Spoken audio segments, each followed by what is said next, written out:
Salve, salve turma, professor Paulo Henrique passando aqui para falar um pouquinho com vocês sobre interações medicamentosas, né? A parte de introdução a interações medicamentosas, a gente vai falar um pouco sobre riscos e cuidados, principalmente no que diz respeito à orientação farmacêutica. O que são interações medicamentosas? Geralmente, como definição, a gente tem que são reações entre dois ou mais medicamentos que alteram o que? Alteram o efeito, né? O efeito no organismo, beleza? Impactos comprometem a segurança e eficácia do tratamento, né? Podendo resultar em hospitalizações e geralmente gerar mais custos para a unidade aí hospitalar. Dentre as estatísticas brasileiras, a gente tem que cerca de 20% das hospitalizações no Brasil, elas estão relacionadas aí a eventos adversos relacionados às interações medicamentosas, certo? E com isso a gente tem aí os tipos de interações medicamentosas. A gente vai ter interações farmacodinâmicas, interações farmacocinéticas, interações por absorção e interações por metabolismo. No que diz respeito à parte de interações farmacodinâmicas, elas ocorrem quando medicamentos afetam o mesmo sistema fisiológico, podendo gerar efeitos sinérgicos ou antagônicos no organismo.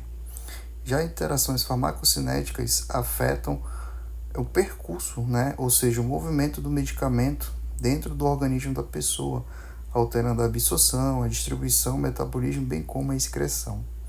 No que diz respeito à parte de interações por absorção, os alimentos e medicamentos podem impedir a absorção adequada, resultando em níveis sanguíneos inadequados e a falha terapêutica.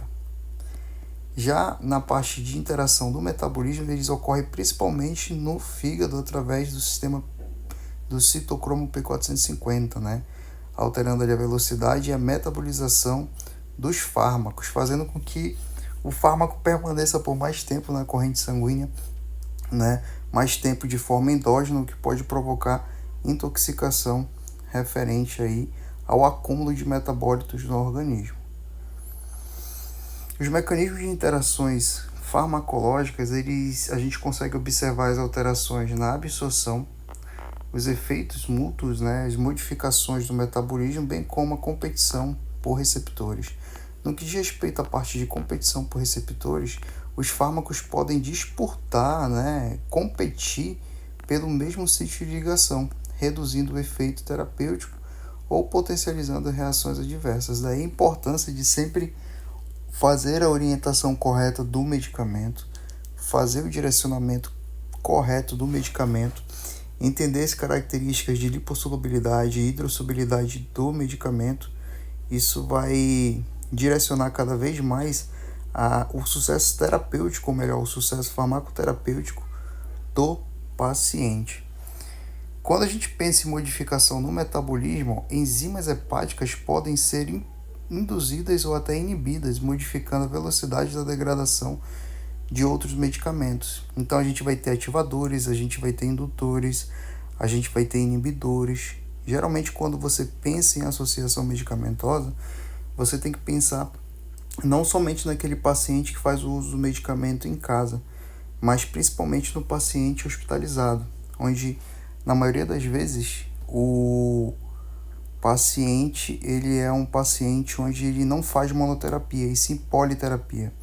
Eu costumo comentar com os alunos que em tratamento com vários medicamentos, ou melhor, tratamento politerápico, vou dizer assim, geralmente 90%, 95% da associação de medicamentos vai gerar uma interação positiva ou negativa. Aí cabe o farmacêutico, né, em orientar, trabalhar junto com a equipe médica a parte de correlação terapêutica, tá certo, gente? Aqui eu trago alguns fatores de risco no que diz respeito à parte de interação medicamentosa, né? A gente vê aí variabilidade genética, isso é extremamente importante, no que diz respeito às diferenças do metabolismo entre cada indivíduo. Aí eu costumo dizer que a farmacologia, no que diz respeito à parte da interação medicamentosa, ela apresenta especificidade. Ela não é inespecífica, ela apresenta especificidade.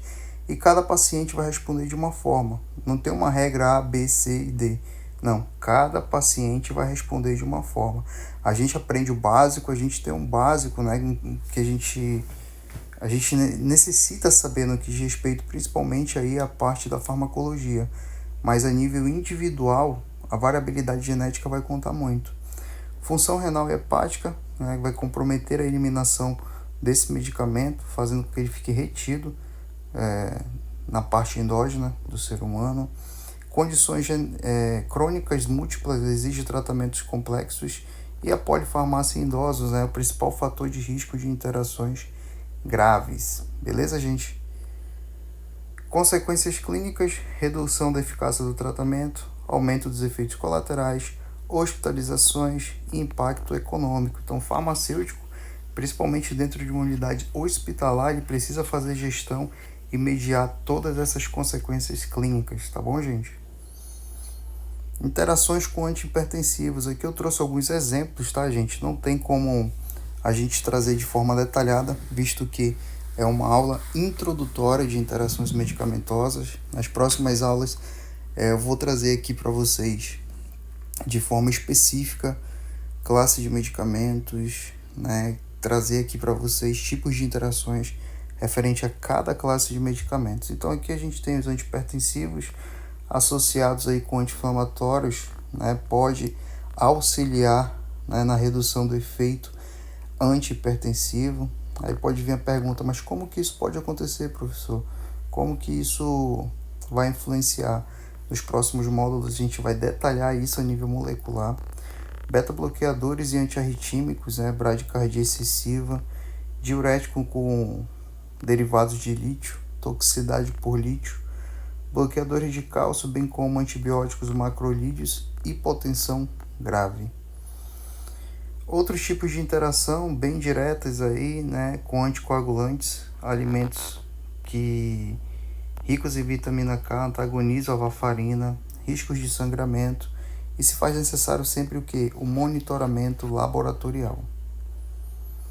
Interações com antidepressivos, aqui a gente tem principalmente aqueles que atuam a nível de síndrome serotoninérgica, combinações de risco, né? A gente vai ter várias combinações aí em destaque, antidepressivos mais tramadol, né? Com risco aumentado aí.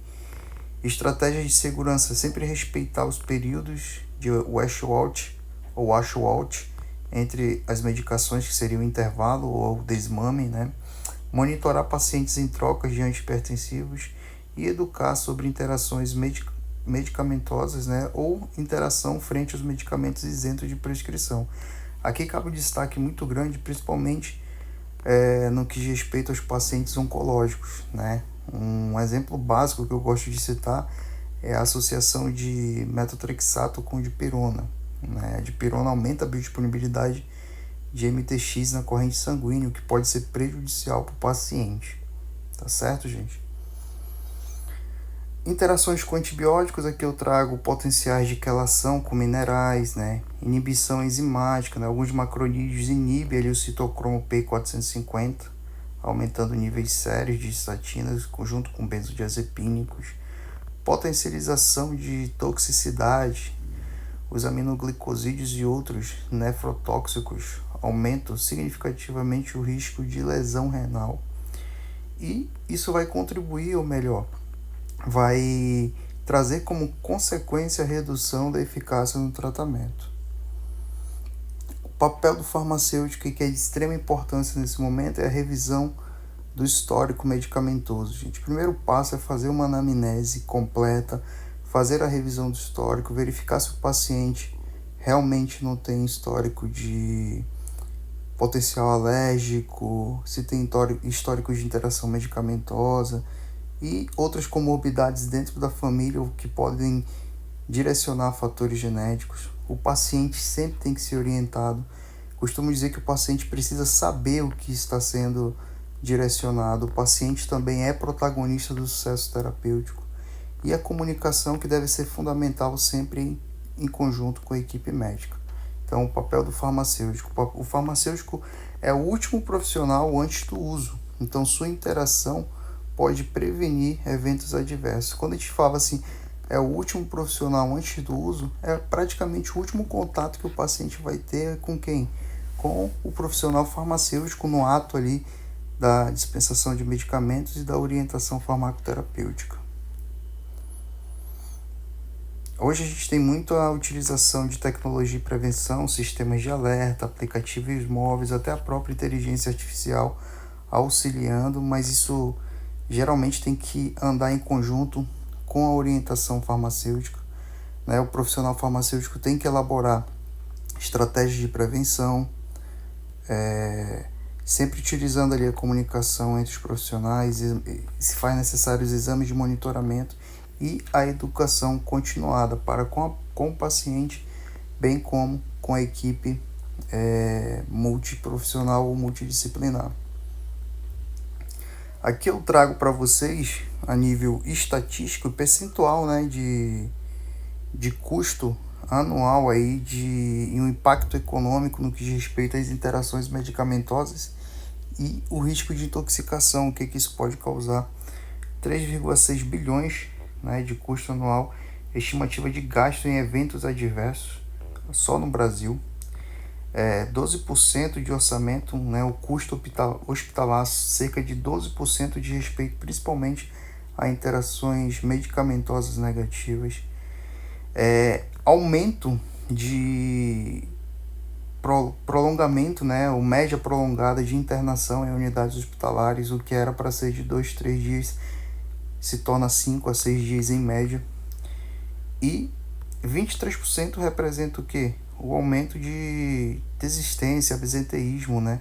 O aumento da falta de trabalho relacionado a problemas medicamentosos. Então muita gente aí deixa de trabalhar por algum problema originário de interações medicamentosas negativas.